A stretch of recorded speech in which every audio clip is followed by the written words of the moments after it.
Welcome to Alaska Weather, a production of Alaska Public Media and the National Weather Service, Alaska Region. Produced and broadcast daily from the studios of KAKM, Alaska Weather provides complete forecasts, public, marine, and aviation for all of Alaska. Alaska Weather is made possible by the following sponsors.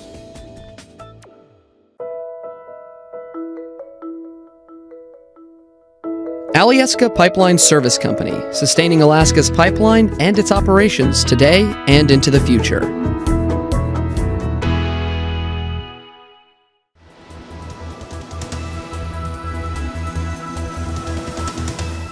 The National Weather Service.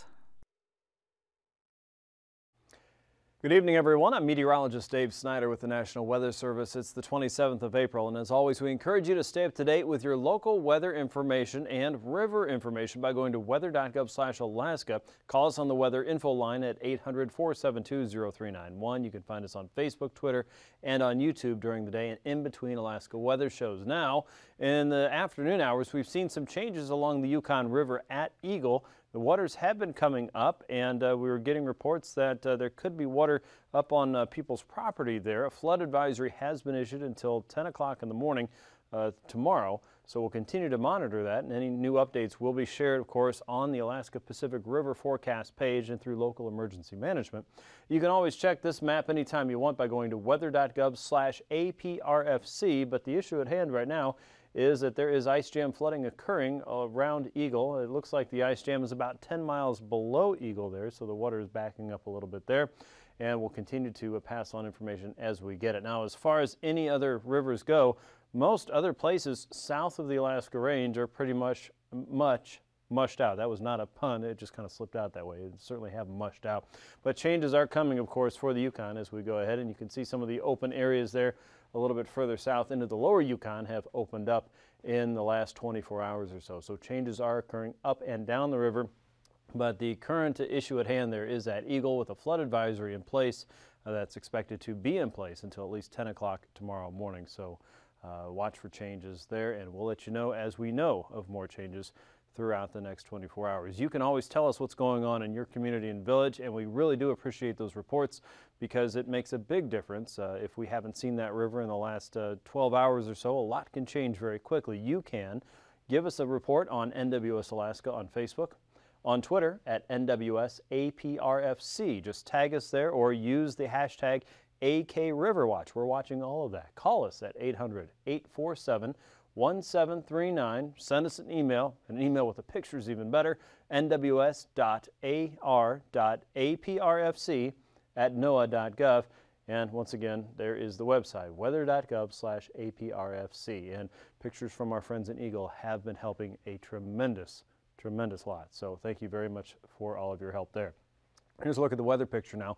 Warm conditions are going to continue across the region as we have a southerly flow moving across most of the Gulf communities there, all the way from southeast, south central, and southwest. You can see low pressure sitting south and west of Unalaska into Tarbert and Nikolsky, and all that warmth is just kind of creeping and oozing its way into the central and western parts of the interior and certainly the east. In fact, enough warmth and enough instability around Tanana today that we saw showers there. Some of those looked a little bit heavier than others, but there may have been a clap of thunder out there. So if you heard that, probably exactly what you thought it was.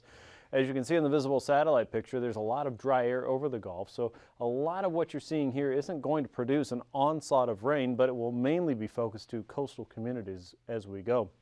Looking north and west, there are plenty of clouds across the Bering Strait. A lot of this is low cloud cover there, and even some of it is ice.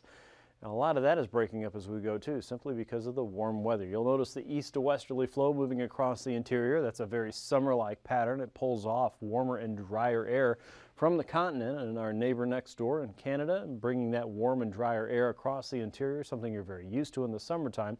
But when that meets up with that warm and moist and unstable air moving through the interior, we can get some rounds of showers and even a few thunderstorms. And over the next couple days, it does look like that may be an increasing threat across some parts of the central and eastern interior, maybe on the south-facing slopes of the Brooks Range there, generally north of the Yukon Valley. So the overall pattern going into the weekend won't change too much. It does look like this low pressure wave will kind of reorganize a little bit more across the central and southern Gulf, adding a little bit of a stronger push to the south central coastal areas and moving a little bit of wetter weather into southeastern Alaska. All the while, very little changing for the north slope, areas of low clouds and probably some flurries from time to time. Relatively dry conditions for the west coast, occasional showers there popping up, and a general northerly flow moving through the central and western Aleutians. Here's the weather map now. Low pressure sitting at 974 millibars this afternoon south of the eastern Aleutians. You can see a broad occluded front moving across the central and western Gulf, and another surge of warmer airs trying to lift northward into the central and eastern Gulf with a ridge of high pressure extended across southeastern Alaska. There were some glimpses of sun in the capital city today and pockets of rainfall around Prince William Sound. We did have some areas of heavier rainfall across the central interior there, and maybe even a clap or two of thunder there with low pressure forming just south of the Brooks Range. As we go into tonight, watch for a few areas of flurries across the Beaufort Seacoast. A trough of low pressure sets up around the Yukon Valley, focusing an opportunity for showers later this evening. And across the eastern Gulf, a few areas of light rain from Prince William Sound and Cook Inlet all the way into southeastern Alaska. A slightly tighter pressure gradient there may make the winds blow a little bit stronger through the evening and overnight hours. Most of the Cook Inlet region looks dry. We'll see some light areas of rain around the Alaska Peninsula, and the Yukon Delta there will probably pick up a few showers. By tomorrow afternoon, the focus for showers and thunderstorms could be back across the middle Yukon Valley, even the upper Yukon Valley once again. Doesn't look terribly widespread, but there is that opportunity for one or two towers to form, so keep an eye on that if you're flying around. A 987 millibar low will sit west and south of Sand Point, and that front will gradually lift northward across the coastal regions and into Bristol Bay, and also pushing more moisture right up against southeastern Alaska. Look for the warmth to continue. That broad southerly flow continues across south central and southwest. Pardon me, and we'll see a few showers and thunderstorms again across the interior there as that unstable air continues to sit in place and warm and wet air moves into that weather system. The drier air up north should break up the clouds across the south-facing slopes of the Brooks Range here, all the way out across the Tanana Valley and northward into the regions around Kotzebue and Kivalina and even the Seward Peninsula.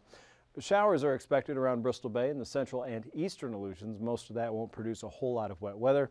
For southeast, your rain will gradually taper off. You'll get some drier breaks heading into Saturday, and another surge of moisture will be lifting northward as we get into Saturday and Sunday.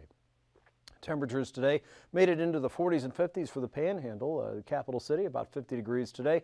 Upper 40s to lower 50s for the central and southern parts of the Panhandle, and southeast had a fairly decent day, and again some breaks of sunshine around the region. Upper 40s to lower 50s around Cook Inlet and Prince William Sound. Seward saw 49, 52 in Talkeetna, 58 in Fairbanks. Got even warmer there this afternoon. 60 in Eagle, and temps are only in the 40s around Northway. 37 in Arctic Village, 27 for Anaktuvuk Pass. Mid to upper 20s for the Arctic Coast, and 32 around Kaktovik. Kotzebue saw 31 degrees, 28 in Shishmaref, Nome all the way to 44, even warmer still in Galena at 55, helping to mush things out even more. Tanana hit 41 around Grayling, lower 50s there. AKwx and Minnie down the river saw temps in the lower to mid 50s there, including Bethel at 53. Nunivak Island had 37. St. Lawrence Island around 28, and out across southwest in Bristol Bay we saw lower 50s there. The Alaska Peninsula was in the lower to mid 40s from Sand Point to Cold Bay and Falls Pass. St. Paul and St. George both at 44. 43 in Adak, 45 in Atka, and Shemya had 38 degrees late this afternoon. Now, southeast temperatures tonight will hover in the lower 40s there, a fairly mild night for you. South Central's looking at most areas staying above freezing, though there were some regions overnight last night that did get a little bit of a frost. 36 around Fairbanks, 24 for Arctic Village, and it was in the teens.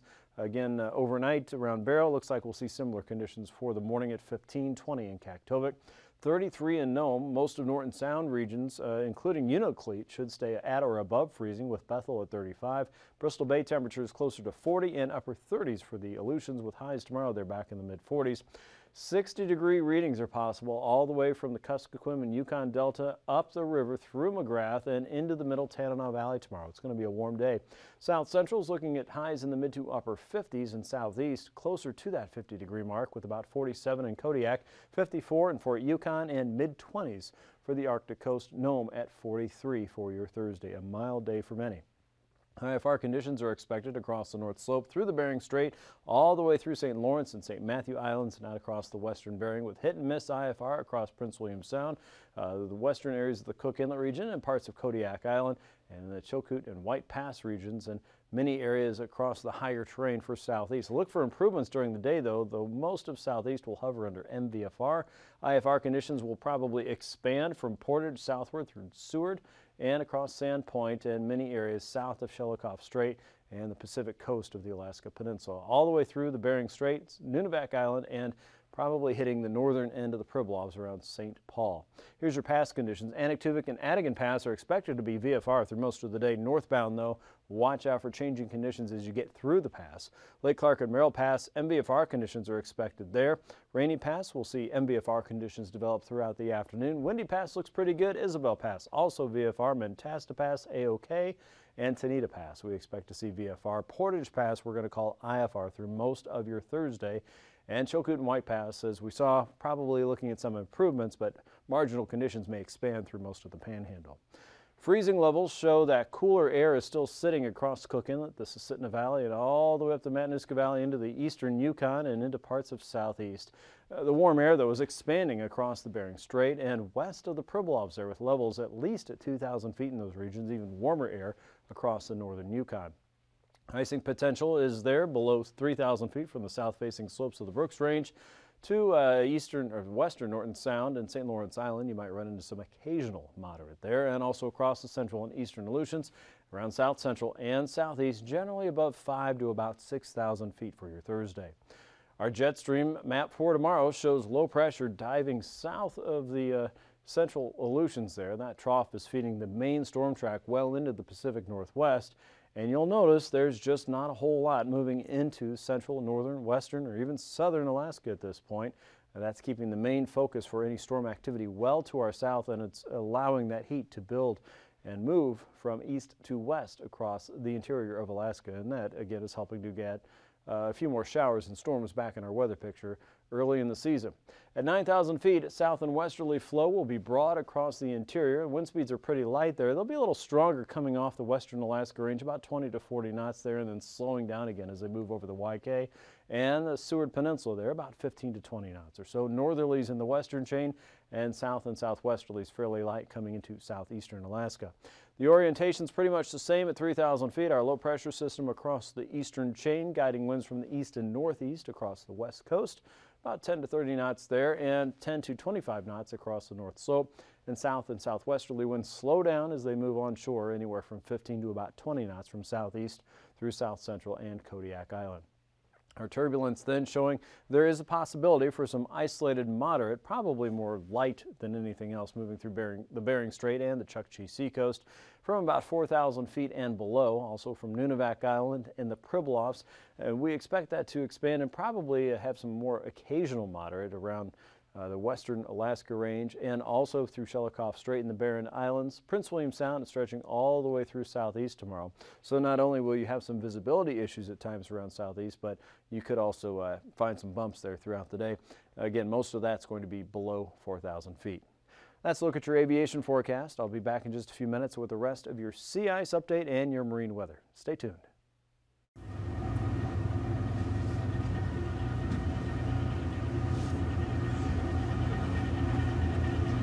Okay, go ahead. Okay.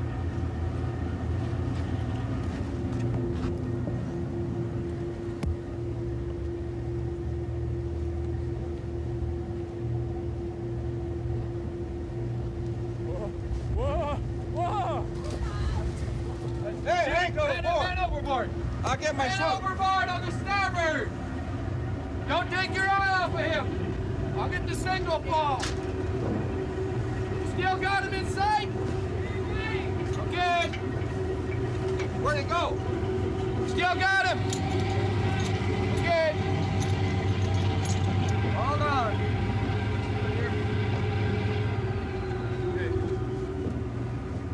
Get the line on as soon as you can. He's got something to hold on to. Okay, a little more to starboard. Okay. Hard starboard.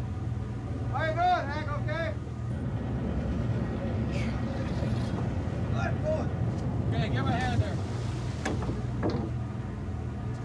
Come on, line. Put the line again. Line out there. Okay, throw. Let me know when you got the line up. Hydraulics going on. Okay. Okay. Okay.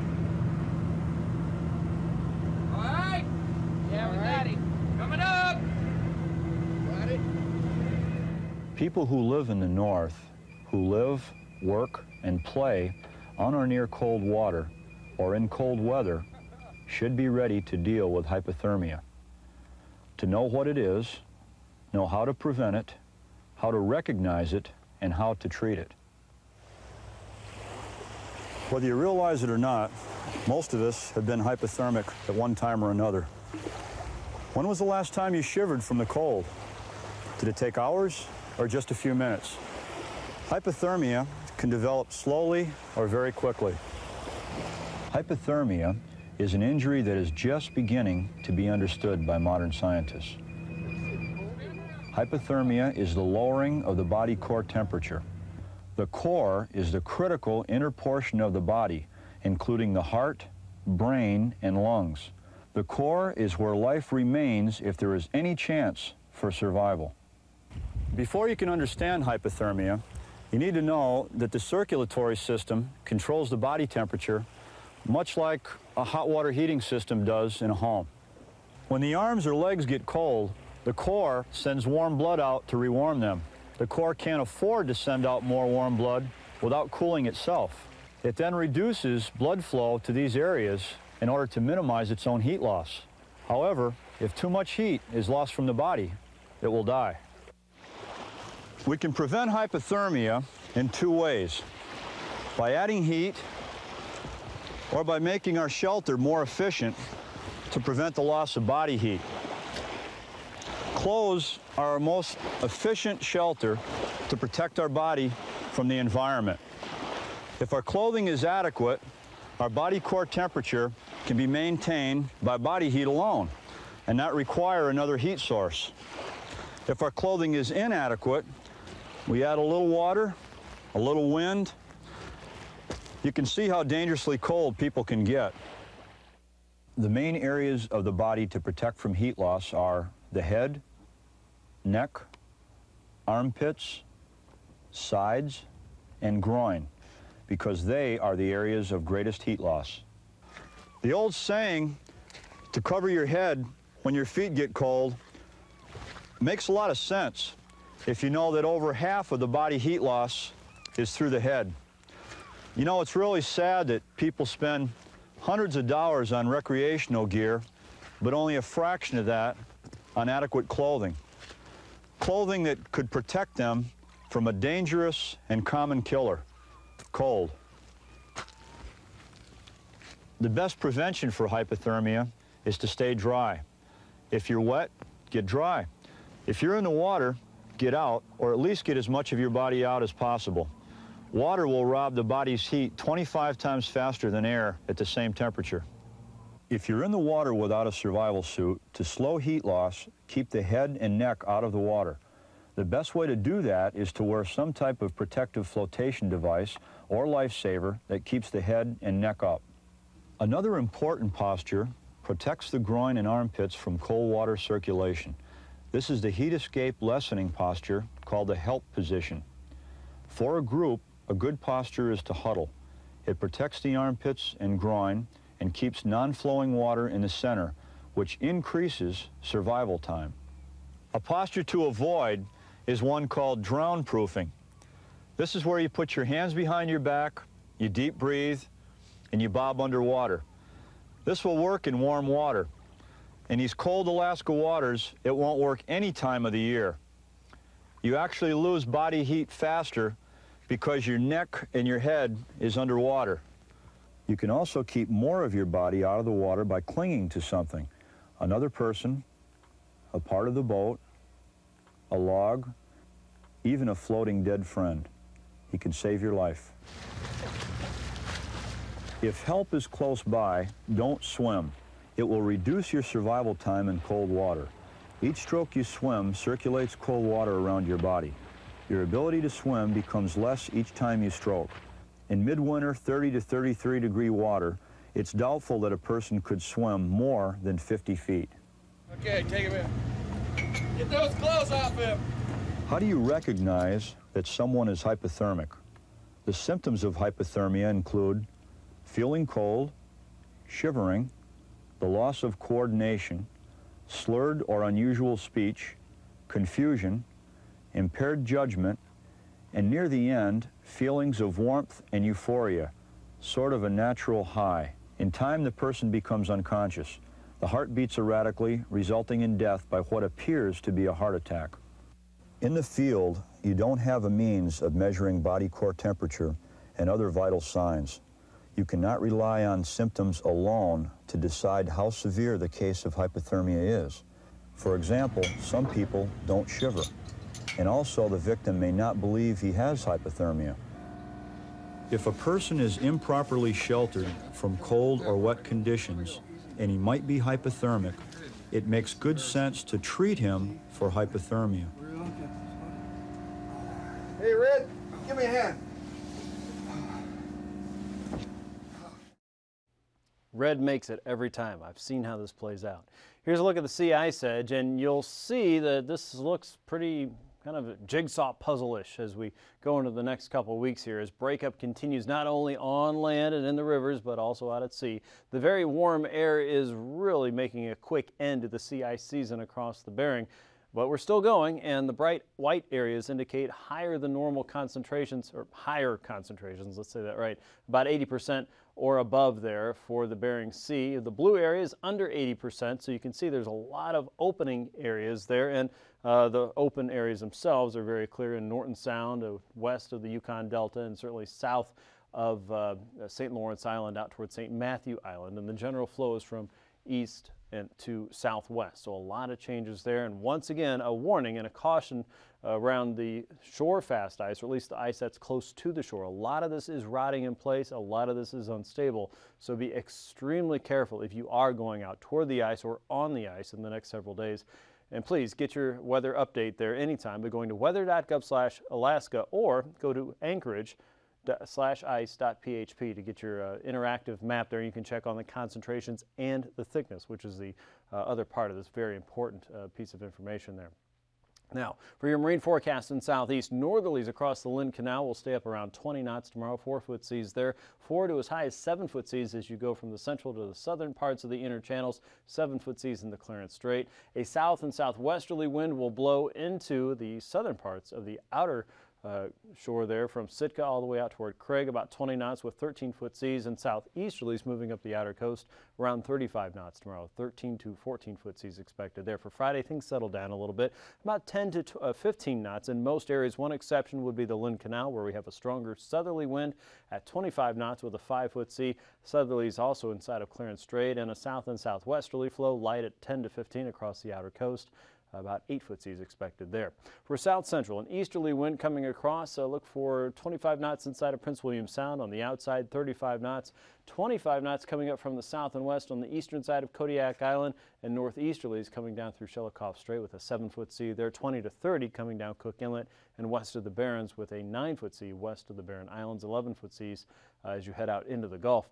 For Friday, look for a south and easterly wind, mainly around 15 to 20 knots or so for the north and western Gulf. Light winds inside of Prince William Sound, and easterlies coming across Cook Inlet and through the Barrens at 10 to as high as 20 knots, with seas ranging from about 2 to 5 feet on Friday around Cook Inlet and the Barrens. Inside of Bristol Bay, a northeasterly wind at 25 knots with a 4-foot sea. Northwesterlies from Castle Cape to Chignik at 25 knots with a 12-foot sea. Easterlies down the Bering Sea coast as high as 15 knots for Friday, and a little bit more of a northeasterly turn. Easterlies still holding on to 15 knots and a 3-foot sea inside of Bristol Bay. And southeasterlies reaching the Pacific coast at 20 knots with a 12-foot sea for Friday.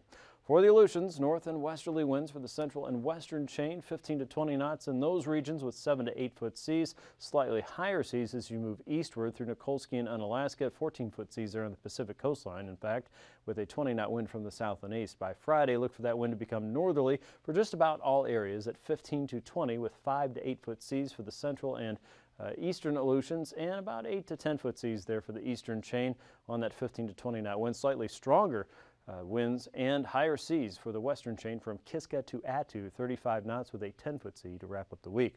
For north and easterly winds, look to St. Lawrence Island, 25 knots with a 3-foot sea, and freezing spray is still a possibility in the open seas there. 20 to 25 knots in the rest of the region with 3 to 5-foot seas for most areas closer to the coast. Once you get out toward the Pribilofs, a 25-knot wind will bring you up to 9-foot seas there for Thursday.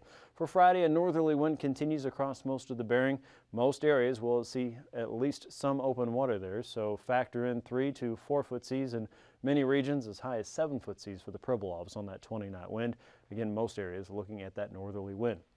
For Thursday, easterlies in the Beaufort, 15 to 20, north and easterly winds coming down the Chukchi Sea and outside of Kotzebue Sound, 25 knots from the north on Thursday, becoming 20 on Friday, with easterlies for the Beaufort down to 10 to 15 and diminishing winds for the Chukchi Sea, as well as 10 to 20 knots there for Friday afternoon. That's a look at your marine forecast. Now, a recap of the flood advisory that goes until 10 o'clock for the Eagle area there, focused on Eagle itself. An update here from the Alaska Pacific River Forecast team is that water levels are not rising very quickly in Eagle, and there's only minor flooding occurring.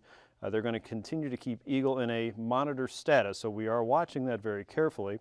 At this point, it looks like there is a little bit of water within about a foot of the seawall and the barge landing. The Mission Road and the Old Village are inundated at this point, so that is the update around the Eagle region, and a flood advisory continues there until 10 o'clock tomorrow morning.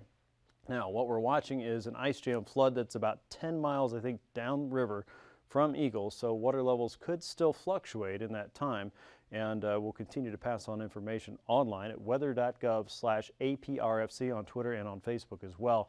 A few more showers and storms may pop up in the interior tomorrow, and most areas are looking at coastal rainfall as we go into Friday. Thanks for watching. These forecasts are to be used for planning purposes only. Call 1-800-WX-BRIEF for a formal pre-flight briefing. Always file a flight plan before you go flying. The U.S. Coast Guard Auxiliary urges you to leave a float plan with a friend or the harbor master before you go boating. Alaska Weather is made possible by the following sponsors.